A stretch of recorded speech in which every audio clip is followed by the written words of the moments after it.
Bom, para a gente que fica, nós estamos no meio de uma série de mensagens, né? Estamos falando a respeito de Jonas. Já vimos o capítulo 1, em 2 domingos, né? A gente viu o capítulo 1. Não dá tempo de ficar repetindo sempre, então, se você ainda não escutou, né, como que a gente tem construído a nossa reflexão, depois vai lá no Spotify da nossa igreja e escuta, porque a gente precisa continuar avançando nessa história. Essa história que a gente tem visto que tem muito mais a ver com o povo de Deus, com a igreja, né? Do que com um profeta especificamente, né? Jonas a nossa reflexão é que Jonas serve de espelho para a gente. Quando a gente olha para Jonas, a gente tem que se enxergar, né? Jonas, ele representa o povo de Deus, um povo que, por conta dos estrangeiros que estavam dominando, né, tinham dominado o país deles, tinham levado eles cativos para a Babilônia, e agora eles, com medo de se relacionar com esses estranhos, né, com esses estrangeiros, essas pessoas de fora, o povo de Deus se fechou e não queria mais se abrir para os de fora. E aí Jonas, então, ele é praticamente uma parábola da gente quando a gente também se fecha para os de fora.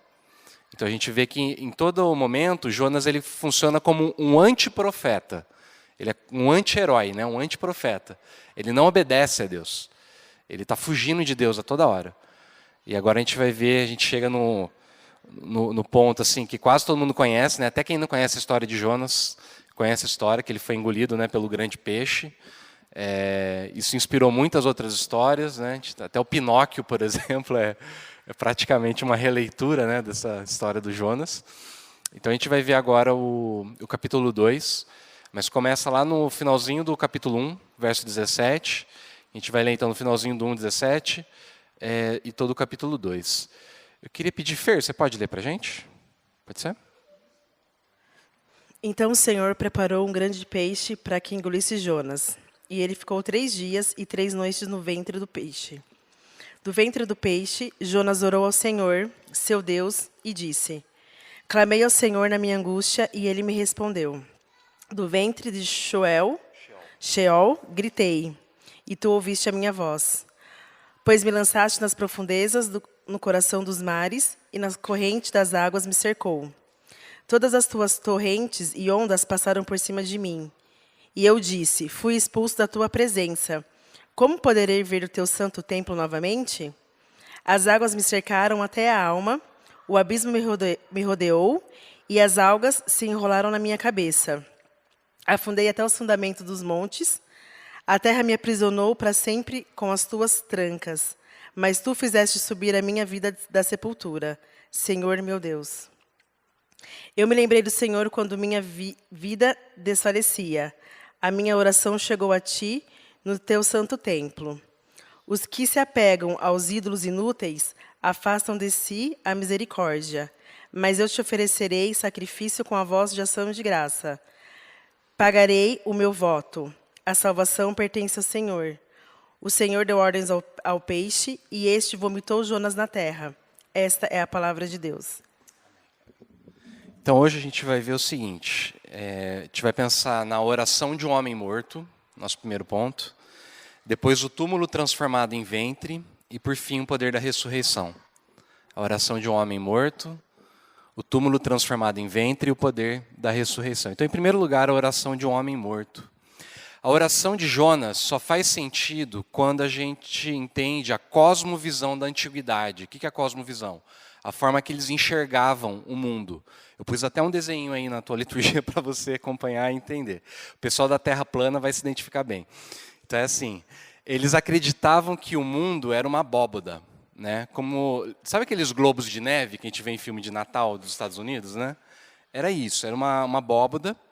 Então as montanhas, elas funcionavam como se fossem a coluna dos céus. O céu era um telhado. E aí eles achavam que assim, tinha esse telhado que era o céu, e tinha um oceano em cima do céu de água doce, e tinha também o oceano aqui da terra. Por isso que lá em Gênesis, quando Deus cria, né, o mundo, fala que ele fez separação entre águas de cima e águas de baixo. É por causa disso. Eles achavam que tinha um oceano, por quê? Porque chove. Então, quando chove, o que acontece? Deus abre as comportas do céu. Você já deve ter ouvido essa expressão, né? As comportas do céu seriam umas janelinhas que tinha no céu, Deus abria a janelinha, caía a chuva. Entendeu? Então, tinha esse oceano em cima. Acima desse oceano, tinha os céus dos céus, que era o lugar onde só Deus vivia, né? E aí, a gente tem, então, aqui na terra, você tem a terra e o mar.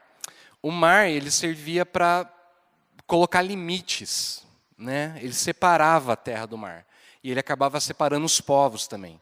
E como nós vimos na semana passada, eu tenho falado, aliás, antes ainda, né?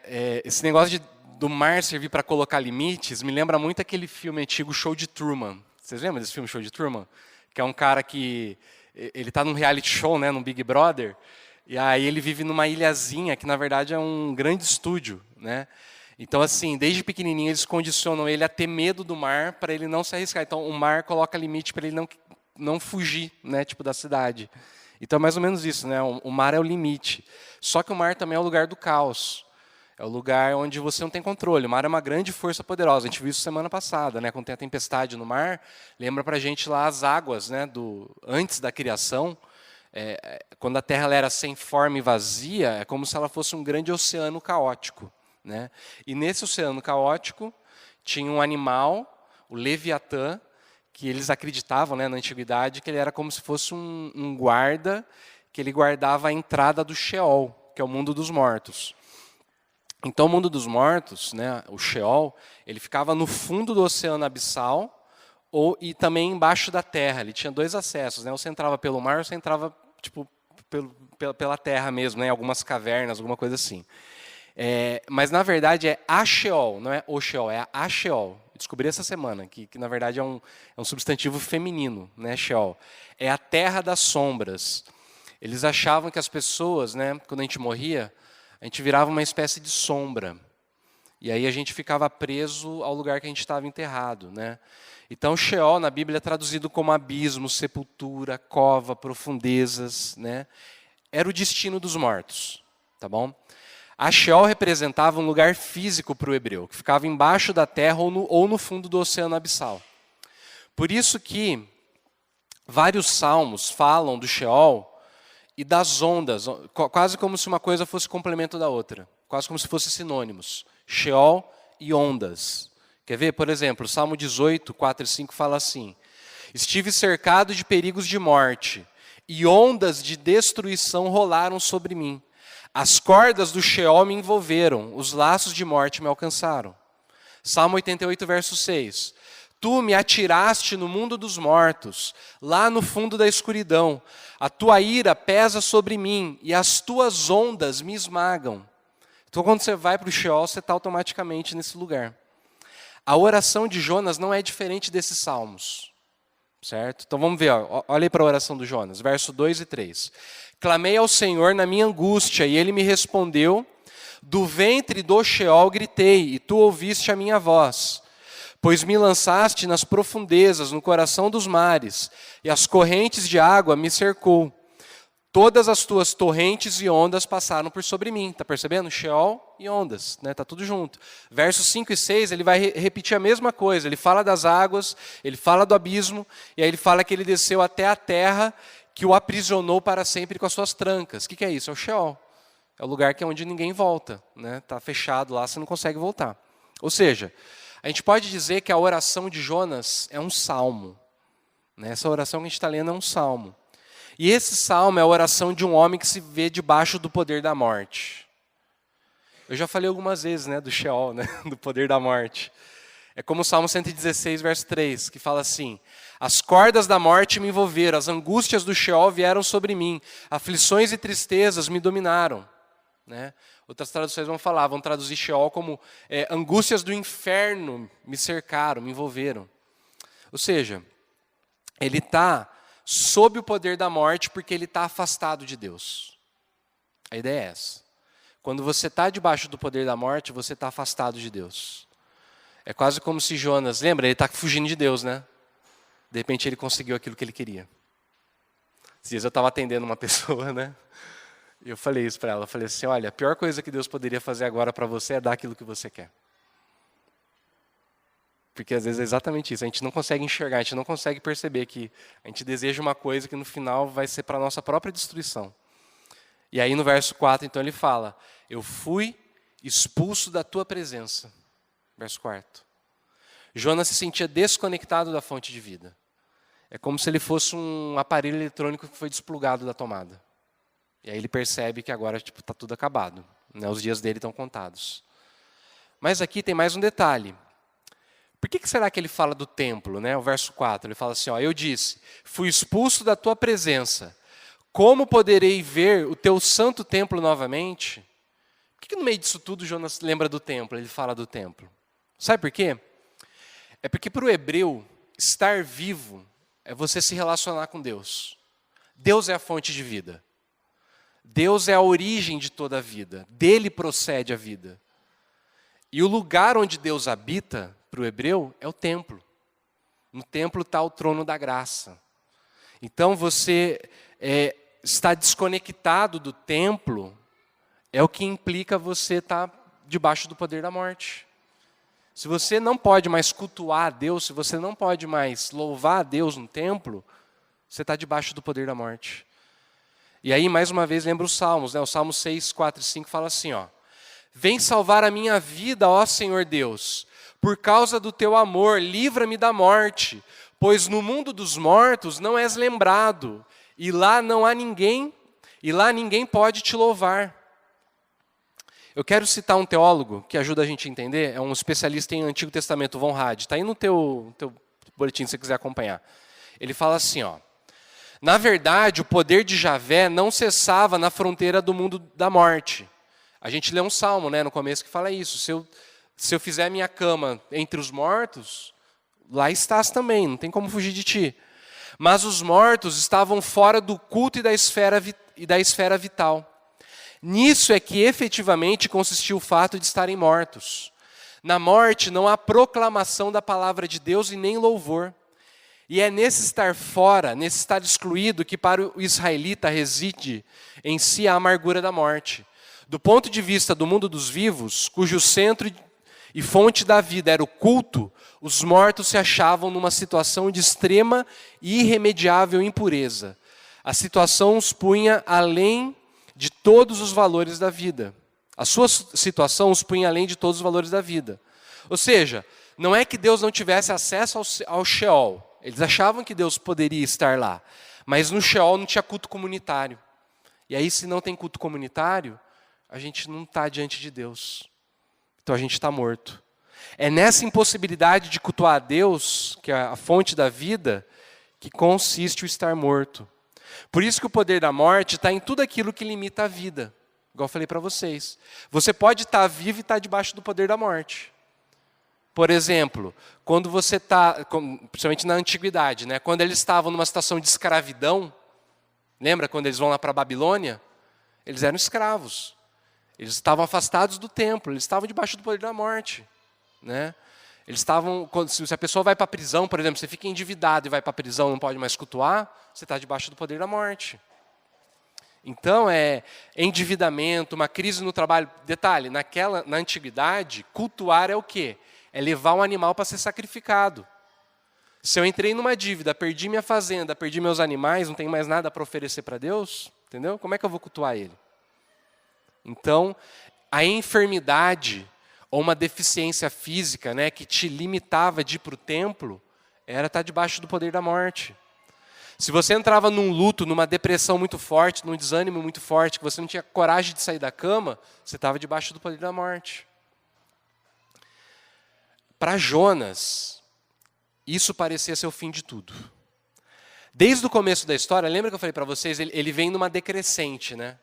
Então lá no começo fala assim, que ele desce até Jope, que é o porto, né, a cidade marítima ali.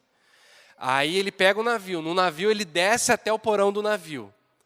No porão do navio, ele dorme um sono profundo. A palavra descer e sono profundo, no hebraico, tem o mesmo som. Então é quase como se o sono dele fosse mais uma descida. E agora, ele desce literalmente até o fundo do abismo, até o lugar mais fundo onde ele poderia estar dentro da cosmovisão deles. Jonas chegou no fundo do poço. Não tinha mais para onde descer. né?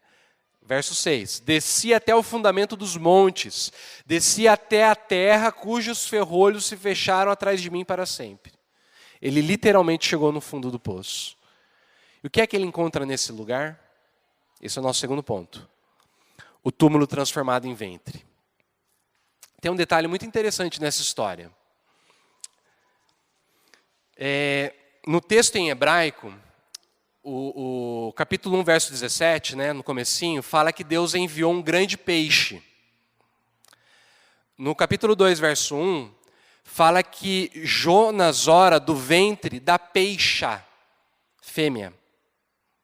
E aí no final, lá no verso 10 do capítulo 2, diz que Deus manda que o peixe vomite Jonas de novo.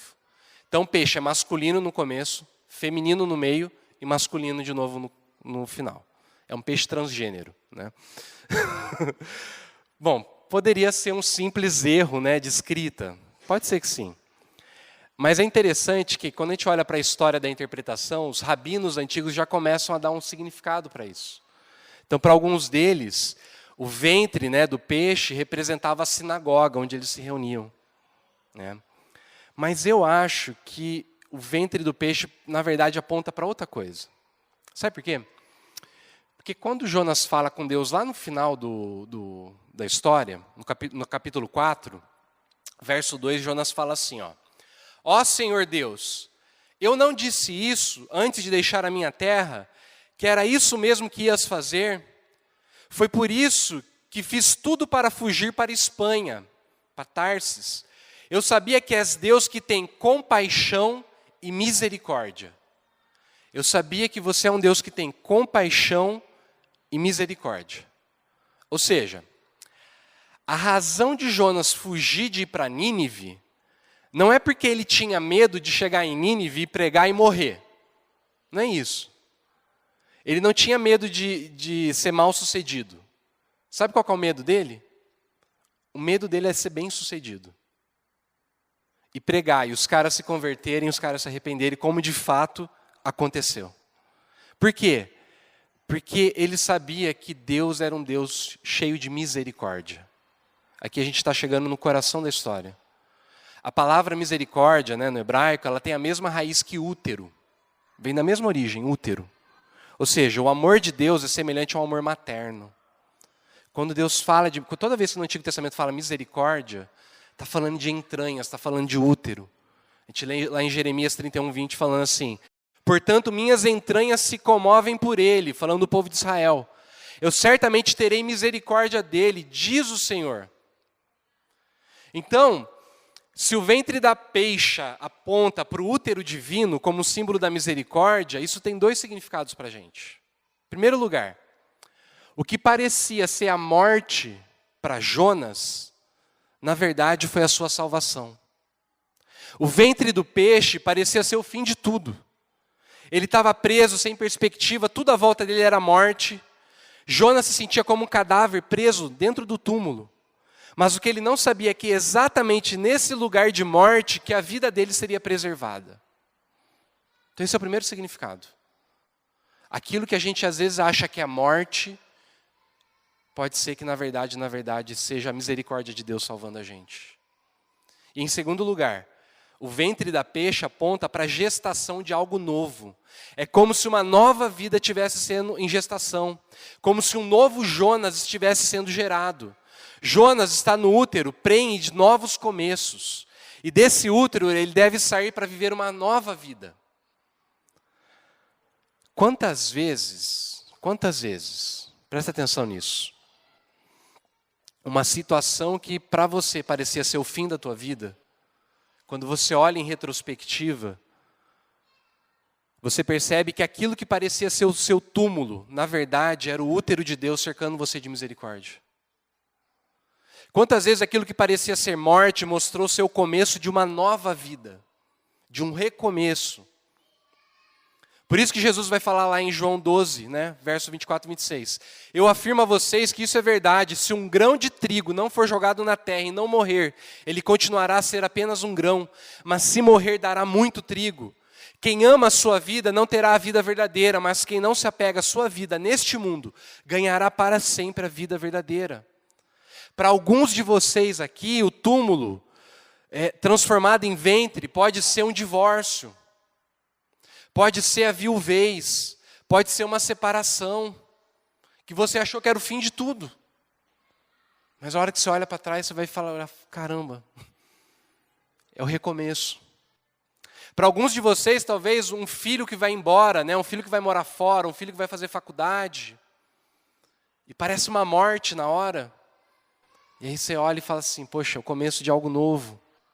Para alguns de vocês, a demissão, um fracasso na carreira, uma aposentadoria. E aí você olha e fala assim, poxa, está tudo acabado. Mas não, é o recomeço, é uma coisa nova. Para alguns de vocês, o acidente, né, um acidente, sei lá, de carro, é uma doença muito grave, que você olha e fala assim, nossa, estou acabado. E na verdade, é o começo de algo novo. A perda de alguém importante. O que Jonas quer nos mostrar é que, seja sobre a morte, seja sobre a vida, o Deus de Jonas tem poder sobre tudo. E Ele tem poder sobre tudo na tua vida também. Não existe nada que Ele não possa usar para o nosso bem. Até um monstro marinho, até o mar caótico, até o mundo dos mortos, tudo está debaixo do comando dEle, debaixo do poder dEle. Ele manda em tudo. Tudo está debaixo da graça e da misericórdia dEle. Nas mãos dEle, até aquilo que parecia ser o fim, pode ser o começo de algo novo.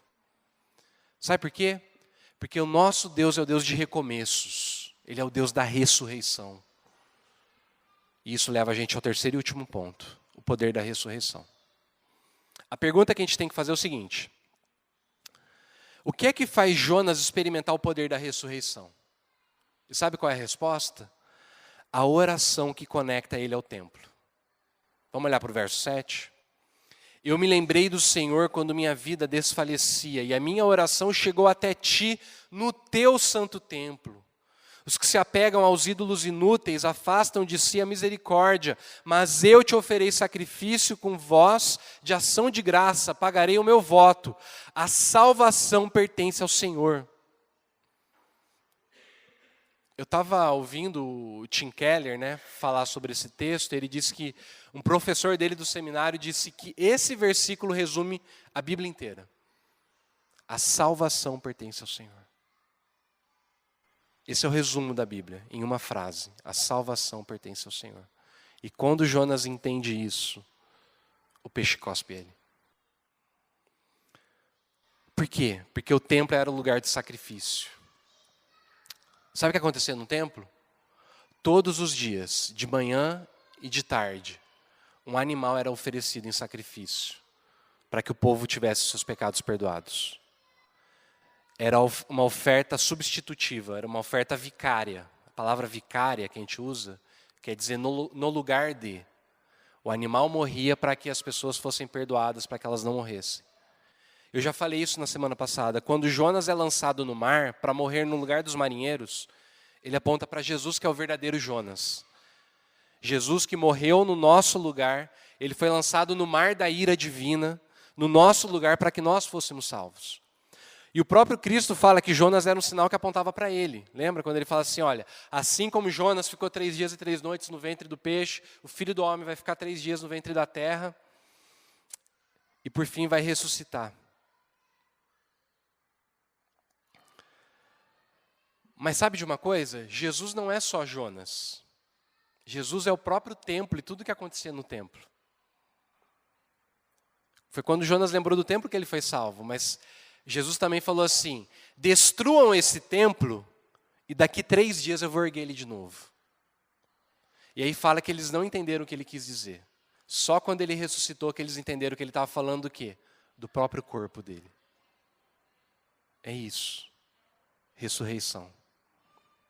Aquilo que parecia ser o fim, na verdade era o começo de uma nova vida. A morte de Jesus e a sua ressurreição oferece para o cristão a esperança de que a morte não tem a última palavra. Que nem mesmo Sheol é capaz de afastar você do amor de Deus. Paulo fala, o que vai nos afastar do amor de Deus? Será a morte, a vida, as coisas do presente, do passado, os poderes celestiais. Nada, nada tem poder de te afastar do amor de Deus. Até na morte, Deus está promovendo algo novo. E que no fim vai resultar em algo belo, bom, justo, glorioso. É como diz o teólogo N.T. Wright, eu quero ler, está aí na tua liturgia. Quando Jesus ressuscitou, toda a nova criação de Deus emergiu do túmulo, apresentando um mundo repleto de novos potenciais e possibilidades.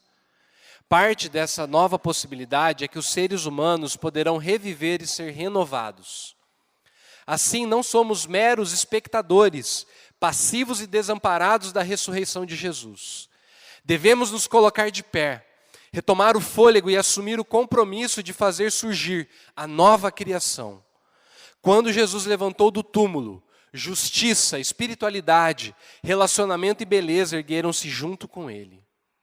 Ou seja, nós participamos da vida do Cristo ressurreto, através do nosso batismo, que nos lembra a morte de uma velha vida e o renascimento de uma nova vida, que é vivida em Cristo, para Cristo e através de Cristo. Por isso que Paulo vai falar, se vocês estão à procura de um ritual de iniciação, vocês participaram de um quando foram batizados. Estar sob a água foi o sepultamento da velha vida de vocês. Ser levantado das águas foi a ressurreição. Deus ressuscitou vocês, como fez com Cristo. Pensem nisso. Quando você é batizado, você morre para uma vida velha e renasce uma nova vida que agora é vivida a partir daquilo que Jesus fez por você e através de você. O que a gente faz com essa nova vida? A gente vai ver agora semana que vem, né? Jonas se levanta para obedecer. E a gente também tem que se levantar para obedecer a Deus no mundo e sair e proclamar. Então vamos orar, vamos agradecer a Deus por essa palavra. Pai, a gente te agradece, porque o Senhor é um Deus de recomeços, o Senhor é um Deus de nova vida. O Senhor sempre nos chama, meu Pai, para um recomeço. Que o poder da ressurreição de Jesus possa habitar os nossos corações. Que o poder da ressurreição de Jesus possa renovar e refazer as nossas vidas, ó Deus. Que o Senhor nos restaure, meu Pai, nessa manhã. Que o Senhor possa renovar, ó Pai, a esperança dentro de nós, de um novo céu, de uma nova terra, de um novo mundo, ó Pai.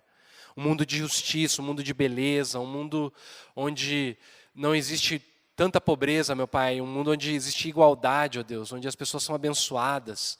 Um mundo onde os desamparados são amparados, ó Pai. Um mundo onde a justiça habita, ó Pai. Que nós possamos nos levantar, meu Pai, no poder do Espírito Santo, para fazermos parte da reconstrução desse novo mundo. Nos usa, meu Pai, para que nós possamos sermos uma luz, ó Pai, para esse mundo, levarmos a Tua luz, ó Pai, para iniciarmos esse novo céu e essa nova terra. Obrigado, ó Pai, porque o Senhor nos abençoa e o Senhor nos refaz, meu Pai. Nós te louvamos em nome de Jesus. Amém.